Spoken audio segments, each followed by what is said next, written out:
Welcome back, everybody, and you are joining me here on Inerdview. And today we are talking with... Ladies first. Hi, I'm Rachel Pandich. I am the editor and manager of Skin Crawling Comics. I'm also a freelance comic writer. And I'm Gerald Rathkolb. I'm just the co-editor. I'm a assistant here for the Skin Crawling Comics as well, and a writer as well on it. And a podcaster. On what? On the Anime World Order podcast. So where'd you guys come up with that name for it? That name was come up with from my co-host Daryl Surratt, who is a big fan of wrestling, and we were passing names back and forth, and then we settled on a name that we really liked, and I forgot what it was today, but then he said, no, I want to call it Anime World Order, and so that's what we ended up with. And Daryl gets his way. Well, pretty much. So it does cause some confusion because we have T-shirts that are a parody of the New World Order logo, and I'll walk around with them and people will think that it's New World Order instead of Anime World Order, and then they think I know anything about wrestling. So it's caused a little bit of confusion, but it's certainly a very recognizable name. Man, New World Order, that that really takes me back. Yeah, it goes back a ways. Yeah. Yeah, if you know anything about wrestling, that is 90s. No, I know. I was there for the beginning of it. Yep. I'm gonna have a bunch of dudes in my house on Sunday watching wrestling. Don't know what I'm gonna do. Might lock myself away. Fun stuff. That's normally when my wife crawls back into the bedroom and just writes. Yeah, that sounds about right. When the husband has his wrestling people over, which is gonna happen Sunday. Anywho. Do you guys attend mini cons? We attend different kinds of cons. Because I'm a comic book writer, I usually end up going to comic book conventions. I try to go to Heroes every year, Heroes Con up in North Carolina, and I go to MegaCon every year, which is down in Orlando. And I've been getting invites for a lot of the smaller base cons, like North Florida Comic Con here in Jacksonville. I got invited to be at DeLand. I'm going to West Palm next month, and I'm going to Tampa Bay in a couple weeks. And a couple of smaller, more anime-based cons that have tried to expand out have contacted me, and I'm actually going to be a guest at WasabiCon, which is kind of weird, but I guess they're just trying to get more geeky type stuff in general, which is fine because that means I can possibly have more book sales, which is what I want since I'm a writer. Whereas Gerald, since he does the Anime World Order podcast, I'm sure he goes to mostly anime cons. Yeah, mostly. The big nerd convention that everybody goes to in Florida is MegaCon. That's our gigantic media convention. Whatever is popular that year will be the biggest focus of the convention. But I tend to go to the anime conventions. We've got a bunch in Florida, seemingly every 3 weeks or so, which is a decrease when they happened about every week. And Anime Weekend Atlanta and Otakon, which just finished up in Baltimore, and those are kind of the big ones. Since once in a while, Anime Boston, things like that. I still haven't made it to some of the larger West Coast conventions, just because they always happen on a holiday weekend, which makes the plane tickets there very expensive. So you've never made it out to the San Diego Comic-Con or anything like that? Oh no. Yeah.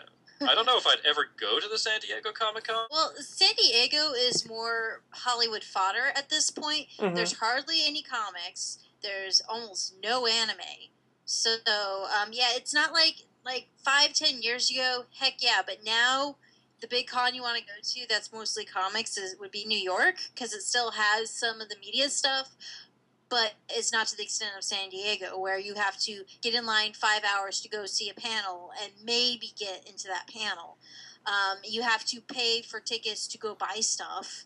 Yeah, it's crazy. If that's your thing, that's great. But San Diego, from a comic standpoint, if you're going to go to California for a comic book convention, I would recommend like Ape or WonderCon, because those are still mostly comic centric.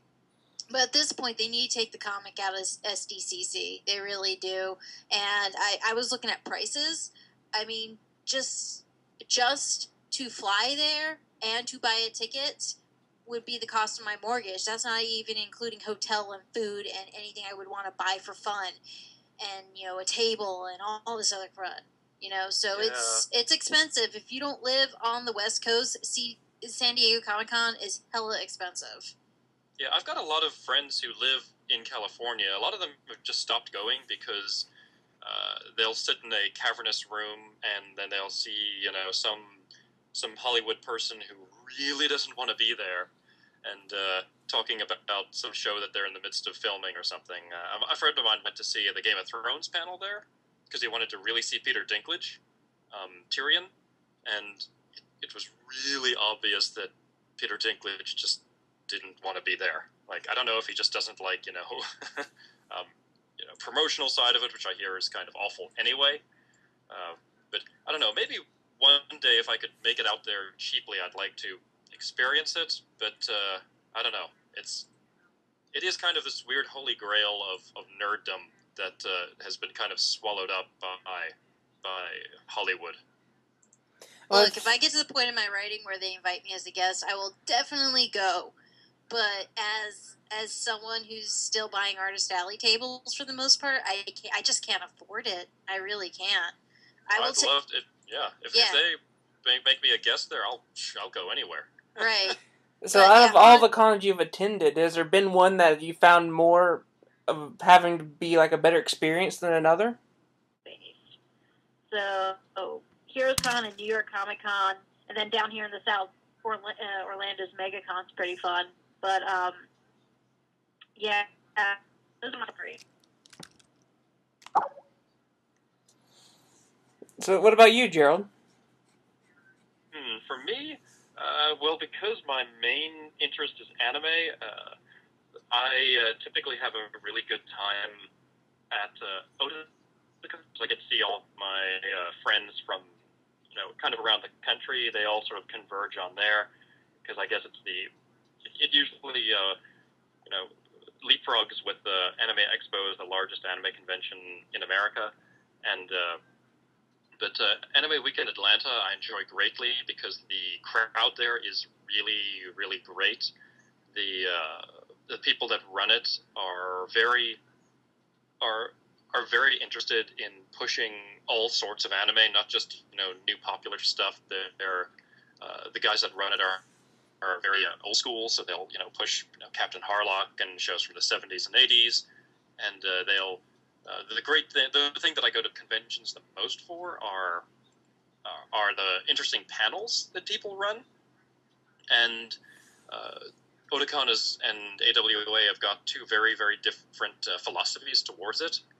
Otakon really wants very good beginners panels or basic panels or entry level panels, nothing too eclectic or weird. But AWA will kind of accept the very weird, very interesting, and unusual panels. I actually had a panel rejected by Otakon that was accepted by AWA because it was just a very unusual panel. So, now is Otakon normally one of the bigger ones that you always try to make it to? Yeah, I believe this year they had 33 and 40,000 people. I believe this year they had about 35,000, while AWA is smaller. I think they get something in the range of 15 to 20 or so, which is still extremely large for anime conventions. Anime conventions are nothing like SDCC, which, how many does that get now? Like, too many. 50,000? I know that it's one of those where if you don't get your tickets within the first hour that the place opens, they're gone. Yeah. So that's another thing that's made it very difficult to go to SDCC. Those are those are the larger ones I attend. Most of the other ones that I attend tend to be, under 10,000, and conventions of various sizes have different advantages and disadvantages. As anyone can say who's gone to a lot of conventions. I mean, if you go to one that's got 100,000 people, that's going to have to be a much more mainstream sort of thing, no matter what. Yeah. And that's one thing I've never gone to is one of those bigger conventions. I've not even been able to get much out of Ohio since I moved here from Georgia. But I go to things like, if you've even heard of them, there's OhioCon. I've heard of that one, definitely. There's Colossal Con in Sandusky. Mm-hmm. Lake Effect Comic Con up near Cleveland. What's that called? Lake Effect Comic Con? Lake of Fake? Effect. Oh, Lake Like Effect. Lake Effect Snow. Oh, I gotcha. See, I mean, they're all smaller. I'd say they normally get less than 10,000 people who come. In Lake Effect. OhioCon's one of the more well-known anime conventions. I went to Genericon in North New York once during February or something, which was pretty neat because that's snow and stuff, things that we don't know what they are like. That's snow. Yeah. So I hear Chicago Comic Con is supposed to be really, really good. I've never had a chance to really make out to that one either. Isn't that one close to you? I would say that it might be around 6 or so hours away. There's like this. I'm also like 5 hours away from Baltimore. Huh? What'd you say? Sorry? I mean, it's not like super easy. Do you do anything else outside of your podcast? Being a nerd today, it's kind of hard to, not get into some way in video games. So I do play a lot of those. I typically stay away from like MMOs because they're just too much of a time suck. But I do a lot of, just regular video game stuff. And my tastes tend to sort of lean towards Japanese games a lot. But I do play like Payday and such a lot. I read a lot of, Japanese comic books, and I really enjoy going to movies, try to make it a movie a week most. So, do you have like a favorite I anime and tend manga? to involve myself in a lot of stuff. That is like a difficult question, like a favorite of anything. One of my favorites. I mean, is there one thing out there that you watch that once it's over, you could just go ahead and watch again? Right. There's a couple like that. One of the most recent ones that I just loved like that was a movie called Rathkolb. Oh, that movie. It's just not getting enough recognition in America, and I don't know why. It needs to get onto Netflix or something. It's a racing anime. It's terrific. Another one I love is this one from the 80s called Do You Remember Love? It's called Macross Do You Remember Love, which is the movie sequel to a TV series called Macross, which was brought to America under the name Robotech, at least the first third of it. Yep, I remember. Wait, aren't they coming out with a Robotech movie? I have seen the Robotech movie. It's I mean, like live action. I've only heard rumors for now, but I thought they were trying to develop a live action movie for it. I believe they are working on some sort of pre-production. I mean, they have been working on something in relation to that for about 15 years. I've been hearing it, and it starts and then stops, and then I will believe it once they start filming, or I will begin to believe it when they start casting, but I will believe it when they start filming. So, because so many projects start and then in pre-production just fall apart. There was an Akira movie that got actually well underway, and then in pre-production, just in the course of literally a day or two, the entire thing just fell apart. Yeah, I think the same thing happened with that Cowboy Bebop movie. That is, I just talked to the director of Cowboy Bebop 2 days ago, the original Japanese director, and he said that is in a weird position of not moving forward, but not stalled. So, to me, that sounds to me like a dead project. Yeah. Because if stuff isn't moving forward, then, it's effectively dead. But who knows? Who knows where that's going? So, are you reading anything right now that you think is pretty interesting? Anything new? New? Let's see. I don't think I'm reading anything brand new, unfortunately. One Punch Man is pretty amazing stuff. That's running in Shonen Jump Weekly. I'm also, let's see. In terms of like regular kind of book reading stuff, I'm actually trying to catch up on the classics. So I'm reading Count of Monte Cristo, but I'm always looking for comic book recommendations and along those lines, because I am so out of it with like American comic books. I don't even know really. I know what's some of the big things that are popular, but I typically have to refer to some of my friends who are more into it to know where to go for other things. Well, say there was one person who wanted to start getting into manga or anime. Where would you direct them to go? Depends on what they're into, but I would say start with a writer and artist named Osamu Tezuka. He's called the god of manga because he basically invented the modern form of manga. He's no longer with us, but his works are typically it's tricky to recommend though, because his works have got this weird sort of cartoony nature to it. There's some works of his that are terrific, like his magnum opus is a series called Phoenix, which is this work which was never actually finished, but it's kind of about life and humanity. And the first chapter starts about 10,000 years in the past, and just kind of at the birth of the dawn of humanity, and then the next volume of it starts right at the end of humanity, at the very, very end.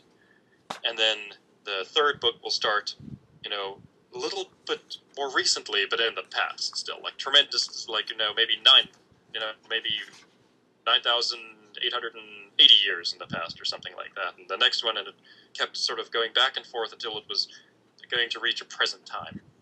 Unfortunately, that never finished, but what is there is absolutely fantastic. Highly, highly recommended. But again, it all depends on what you're looking for.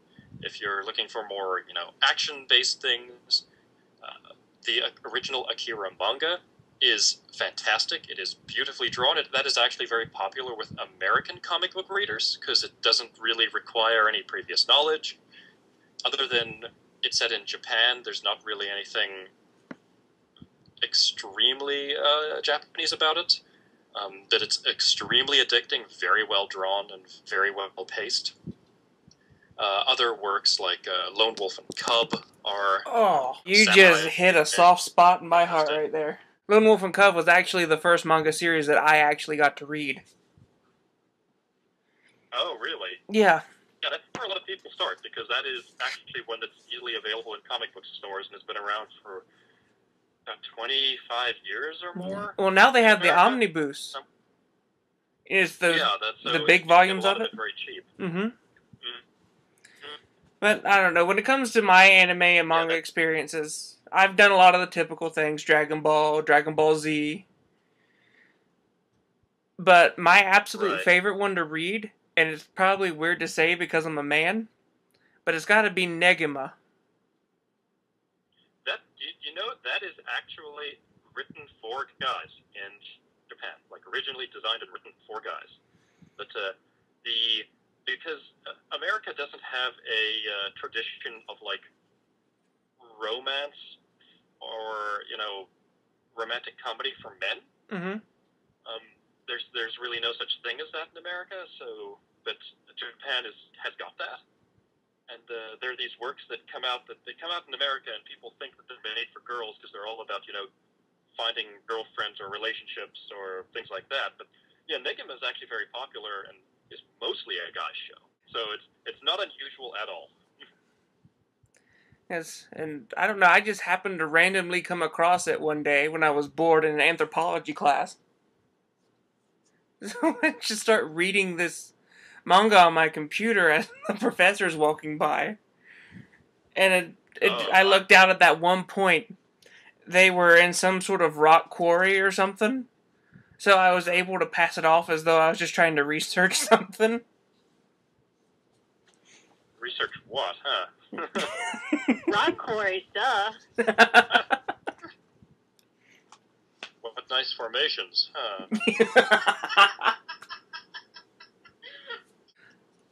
So, obviously there's skin-crawling comics, but have you been published in other places? Yes. My first venture into being published was with my first book, Aspire, which was published underneath the Movement Comics moniker, but because it was actually a zine, like a music magazine that was trying to get into comics, I ended up kind of footing the bill for a lot of the publishing, so that's technically self-published. But it did quite well here in North Florida. A lot of shops in Northeast Florida are carrying it, and a couple shops down in Orlando. And it even got picked up by a couple shops up in Canada. For some reason, somebody just passed it along, and they really liked it. And then I was published with IDW's Womenthology, the Heroic book. And then I was also published in their sketchbook. I was the only person that had a full-fledged 4-page comic mini in the sketchbook. And let's see, I'm currently doing a couple things that I actually signed non-disclosure agreements for. They're indie projects, so it's one of those work for pay. So I have no idea if they're even going to go get published, but it's something. Hopefully they will. So I have more published works, and then of course there's Skin Crawling, which is crowdfunded. And all donations are very much appreciated. So anybody listening, please go to the Indiegogo and type in Skin Crawling Comics Anthology and check out some of the perks. We have some really neat stuff up there. Do you have a favorite comic that you like to read? Oh man, I got about 20 titles on my pull. So I guess here's another question for you. And this is the hard-hitting one. Are you more of a Marvel or a DC? Neither. I'm an indie girl. Oh, really? Yes. Tank Girl is actually my one of my favorites, and I've gone to say, even like if I don't like the artist, because they go back and forth. Hewlett and Martin have custody of Tank Girl. Basically, they have the property rights, and they go back and forth. So one year, one will do it with a different writer, and the other one will do it with a different artist the next year. So they hand it off year by year, and I've been staying with her steady. So she's definitely in my top. I also New Turtles, which Kevin Eastman has control of again, which is awesome. Saga's been really good, so if you like sci-fi, I would suggest that. But yeah, Redline has all that weird outer space stuff. So anybody who likes the weird outer space aspect of Redline, I actually suggest that they go and read Saga. I'm actually reading Saga now. Yeah, how are you liking it? I like it, but it does take, I don't know, for me it took about 6 or 7 issues before it went somewhere interesting. It was a lot of setup. Yeah, they start with the action because the war is going on, and then they have to set it all up. It's a space opera. In fact, when they do interviews with the creators, they say this is a space opera. It's meant to go on for a very long time. Yeah, so, I would recommend definitely getting trades of it, just because it reads better in trade. Yeah, it reads. The very little is covered per issue, I should say. Right. It's very character driven. So yeah, it is a book that reads better in trades, which is fine because it's just awesome. Let's see. What else do I have? I've been really liking the new Star Trek reboot of the comic. Yeah. Let's see. The new Wonder Woman's that's a DC title. The new Wonder Woman's been pretty good. They're going more with the Greek roots, so it's basically Wonder Woman fighting all her aunts and uncles and brothers and sisters, because in the reboot they retconned her origin and Zeus is actually her father. Right. So she's a demigod in it. So and I'm really liking Fearless Defenders from Marvel. That's been pretty rad. That's the Valkyrie and Misty Knights book. Yeah. So, yeah, there's a lot of there's a lot of really good stuff out there. Unfortunately, it's good and bad. It's good that you got more choices than just Marvel and DC, but it kind of sucks because you have to wade through a lot of crap to get to the good stuff that speaks to you. Yeah, that's very true. Like, I like different titles from Marvel and DC, but I've noticed a lot of things coming from, like, Boom and Image are really good, and they're not titles that are exactly known. Right. Well, let me put it this way: for the big two, I am reading Wonder Woman and Supergirl, and I was reading the International Justice League, but they've canceled that book. Yeah. And then for Marvel, I'm reading the New X-Men to give it a chance because it's a whole new team. It's Uncanny X-Men, not New X-Men. Sorry, New X-Men is a whole different book. The New X book, which is Uncanny X-Men. Jeez, there's like 20 of those X books. Yeah. That's the only one I'm reading. I'm giving it a chance. If it doesn't keep me by issue 6, I'm going to stop reading it, though. But Fearless Defenders, I wholeheartedly recommend. And if you're more of an indie-type book person, Hawkeye is a good Marvel book for people that like more things like Strangers in Paradise. So if you like Strangers in Paradise, but you want someone like shooting arrows at bad guys, Hawkeye would be a good book for you. Yeah, I tried reading some of that. I mean, maybe my expectations were different, but I guess I'm thinking, like, if I want to read Hawkeye, I want him doing Hawkeye-ish things and not, going to the grocery store and trying to move and stuff. Yeah, like I said, Hawkeye is the Marvel book for people who like indie comics. So, yeah, it's if you like Love and Rockets, you might like the new Hawkeye. But also, I think the issue is, though, at this point, that book has gotten so much hype. I think anybody going into it is going to expect it to be more than it is. Because for most of us, like, I started reading it at issue 1 because my husband brought it home. He's like, oh, look, let's check this out. I was pleasantly surprised. In fact, I wouldn't read it for 6 weeks. I was like, this is a Marvel book. They haven't been really speaking to me. I hadn't read Marvel titles in like 2 years at that point. And then they announced Fearless Defenders, and I was like, okay, well, if they're bringing back Misty Knight and Valkyrie, maybe they're doing something right with these, new number ones that they're putting out within Marvel now, and I gave Hawkeye a chance, and I liked it. But it's way different than all the other stuff that they put out. So, what's considered good really depends on what do you like. I think that Hawkeye is a very good thing because always with the big two, it's, how do I put it, like, works that if you like to read a specific type of, superhero comic, then most everything speaks to you. But if you venture too far outside of that interest group, then nothing speaks to you. And so I'm glad that something like Hawkeye exists that is attempting to get a wider audience and has something different and something interesting going on in it. And I do like that. I do like the style of the book. Like, the paneling in the book is really, really well done. Like, some of the most interesting paneling I've seen in a book in a long, long time. And Aja's art's really great for that kind of paneling too. Yeah, and so I appreciate that it's something that exists. I'm glad that it's there, even if it doesn't necessarily speak directly to me all the time. Yeah. Right. Well, I mean, like, if my husband and I, we have different comic pulls at different comic shops, and it's in his box. And if he were to stop getting it, I probably wouldn't keep picking it up. I enjoy it, but not enough to pick it up regularly. I would probably pick it up and trade, if it was up to me. But like I said, I'm very indie title heavy, and I like the weirder stuff like Tank Girl and things like that. Well, when you're a self-described hipster, you're kind of required to, right? I'm not a hipster. What made you guys go for Indiegogo? A couple different factors. Indiegogo, for one, financially, it was better for us. They only take 4%, whereas Kickstarter, you end up giving up 9%. Well, Indiegogo fixed funding takes only 4%, which is what we did, which means all or none. We don't have the flexible funding choice. So that's one thing.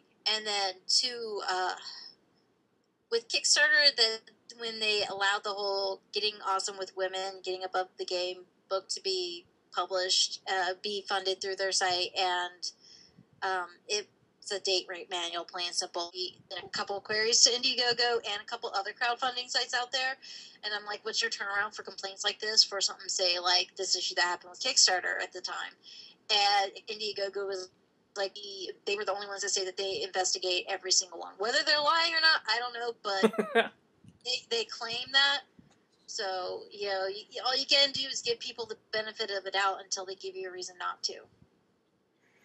So, and speaking as a woman who has been sexually assaulted, I could not stand the idea of giving Kickstarter 9% of whatever was made, because that's how these crowdfunding sites stay in business.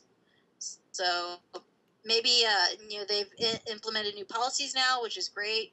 Too late for us, but maybe for another project I'll go back to Kickstarter. But for this one, since one of the 3 rules I gave the creators for Skin Crawling Comics was no rape as plot fodder, because the whole idea behind Skin Crawling Comics was to put the scary back into scary storytelling, because there's a lot in media in the horror genre, no matter if it's comics, novels, TV, or movies.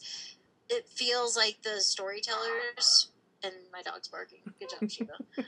It feels like the storytellers are trying to make you vomit instead of frighten you with story content. So I said, everything have a point. No excessive gore unless it's pertinent to the story. You have to scare your reader. And no rape as plot fodder, because that's lazy writing. And that just the whole them letting the date rape manual get funded goes against the premise of skin crawling. I couldn't allow it. Everything you just said right now makes me extremely happy. Just to let you know, because I have stated so many times that I feel like there's not enough of that jump factor, that real scariness to horror anymore. Right. I mean, so many writers and directors and editors, they're like, well, what's terrifying? Rape's pretty scary. What else is terrifying?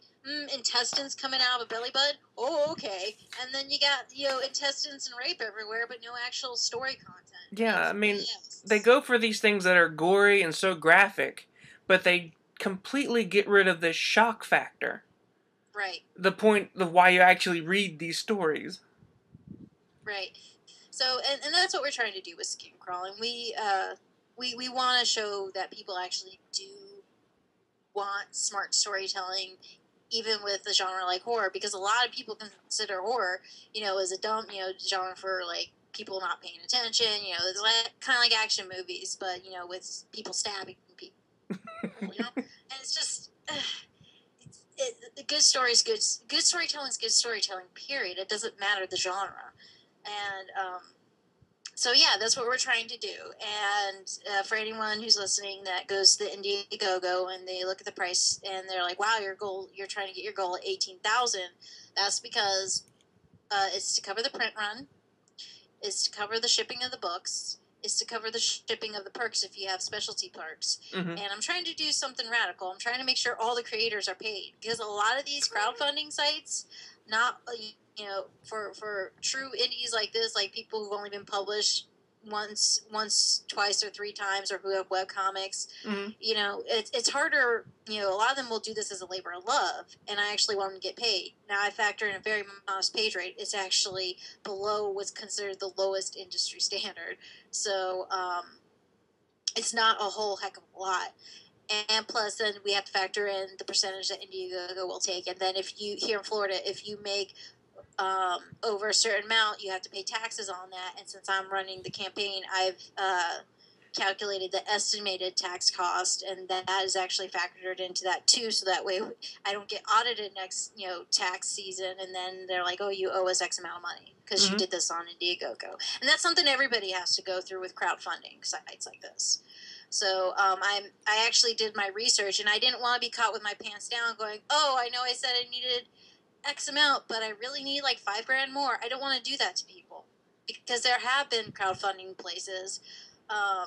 My husband donated to a Kickstarter for a manga, and they pulled that crap. They're like 3 to 4 weeks later, like, "Oh, we actually need like $5,000 more. Can you send us more money, or we can't send out a book?" I'd like to see who really donated more to that. Yeah. So, I don't want to do that to people. I'm being upfront and honest. This is where the money's going, And and you could do different levels. We have a $5 level, and we have digital packages if you want to do everything digitally. We have, physical packages, where you get the physical book and physical art, or just the book. We've had some podcasting packages, like Gerald's podcast, AWO, did a couple. Yep. Greatest movie ever, Paul Chapman did a couple. And those have been moving surprisingly fast. We're just... If you just think it's a really rad idea, but you don't want the book, because we've had some people who've said, look, I have way too much on my shelf, and my wife is going to kill me if I buy another book until I get rid of some stuff, but I like your idea, I like this campaign, can I just donate money? There is just a donate button that you can just throw money at us if you really, really want to. Every dollar helps, so even if you want to throw a dollar our way, it's greatly appreciated. So if you wind up reaching your goal, do you have any stretch ideas? Yeah, actually, in the body of the Indiegogo, if you scroll down, you'll see like a list of the writers and a list of artists. If you click on their name, it'll take you to their site, to their works, so you can get an idea of what they do. And then when you go farther down, it says where the money goes to, which I just described, and it also says what our stretch goals are. If we reach...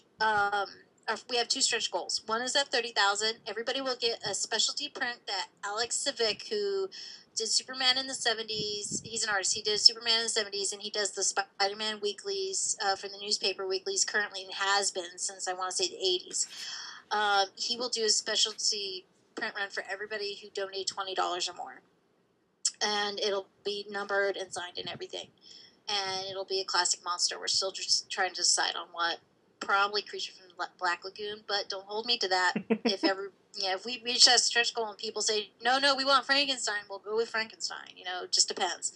And then if we reach 50,000, which is really, really, wow, that's like pie in the sky. But if we reach 50,000, then we will upgrade everybody to hardcover automatically. Yeah, I looked at the list of artists and writers you have, and that's a pretty impressive list you have. How'd you find all these people? Well, it originally started as something that my artist for Aspire, Ashley Lanny, her and I were talking about this about 3 years ago. And I was spitballing ideas for our next project after Aspire. And she said, let's go with the horror thing. And I was like, all right, well, I was thinking about maybe doing an anthology. And she really liked the idea of just a bunch of different stuff. And then as things got busier and busier for us, I was like, well, how about I have some other writers in and we grab some other artists and we make this a Jacksonville thing. Then I realized I was going to need help with the editing.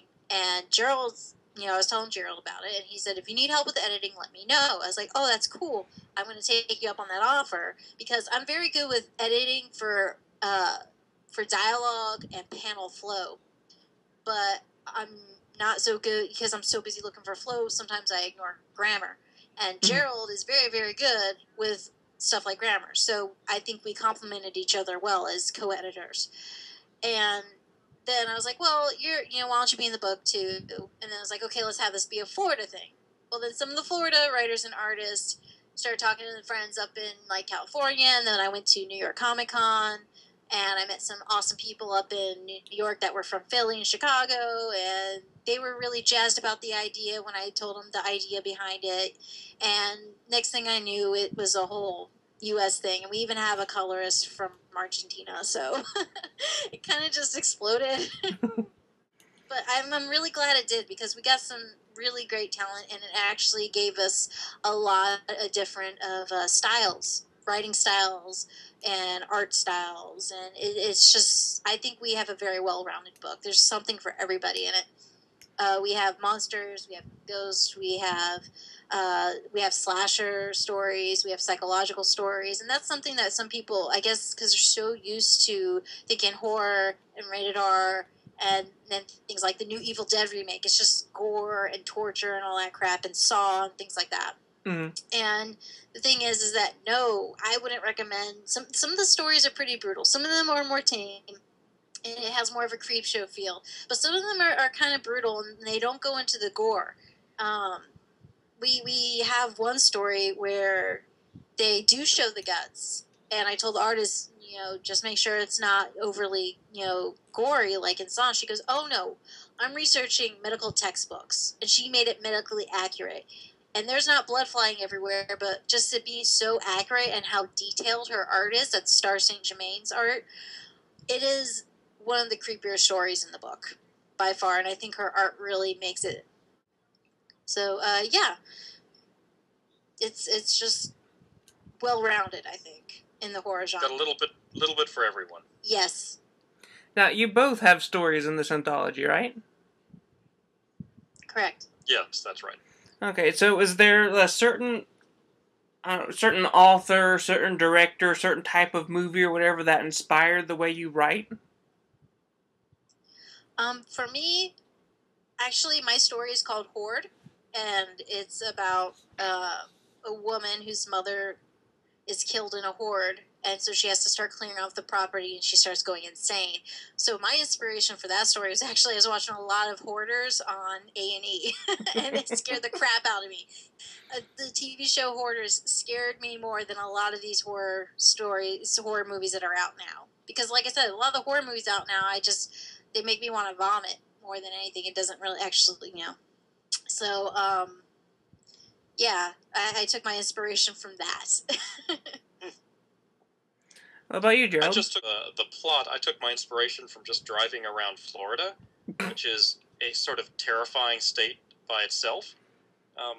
But mine is based on a person who moves into a house that was sold as on a foreclosure, and because there's a lot of that going on here, and there's a lot of these communities where it was intended to be a large community, and it was built up, or they built one or two houses, and then everything fell apart, and then there's just one house there, and there's these peoples who are living in these empty communities, which to me by itself seems terrifying. And so that's kind of where I got my inspiration from. So outside of the Indiegogo and Skin Crawling Comics, are there any other plans that you have? You mean for more writing stuff? Yeah, future ideas. Oh, yeah, definitely. I'm one of those people that when I write, I get more ideas. In fact, I just turned in a historical fiction that I've been working on with Jenna Bush and Janet Cayley, who were... Jenna Bush is my co-writer for Lady Bird on the Womanthology piece that we did, and Janet Lee, who's an Eisner winner, she was our artist. We're actually working on something, and I turned in the second draft of something to them yesterday. So hopefully we'll be seeing a decent turnaround on that in the next year or so. And I'm shopping around Heart, which is a story of Pearl Hart, another historical fiction that I've done in comic book format. And it's about the only woman to be arrested for stagecoach robbery. And she actually was sent to jail on 3 different occasions, and she got out on good behavior once. She escaped another time, and then the third time she blackmailed the governor of Arizona to get out. And I'm also working on an indie horror film. And like I said earlier, I'm working on an independent project, but I signed a non-disclosure agreement for that, so that's all I can say on that. I don't even know if that will even get published because I'm so new in the game. But hey, keeping those fingers crossed. So what about with you, Gerald? Any new ideas or plans coming up with your podcast? Well, clearly I should have gone first because I have way less happening with me than Rachel. But I have about 7 or 8 different ideas for comic books that I've bounced off of Rachel as well. See, what she thought of them, and I've got outlines for those that I need to, flesh out. As for podcasting, we are bouncing around the ideas of a second podcast, but that's just still in its very early stages. But other than that, just anything. If Rachel has any other plans after that she needs another, editor for, I'll be right there for it. I'm actually in talks with one of the animal sanctuaries here about doing a charity book in the next year or 2. Might need you on that. Oh boy! Yeah. Yay! Wait, this isn't a furry book, right? No. Is there anything else you'd like to say for the listeners?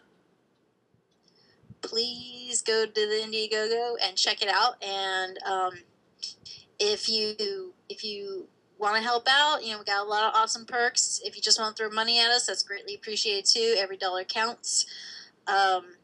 And if you can't, because I know that times are still tough for a lot of people, share it on all your social networks, Facebook, Tumblr, Tweet.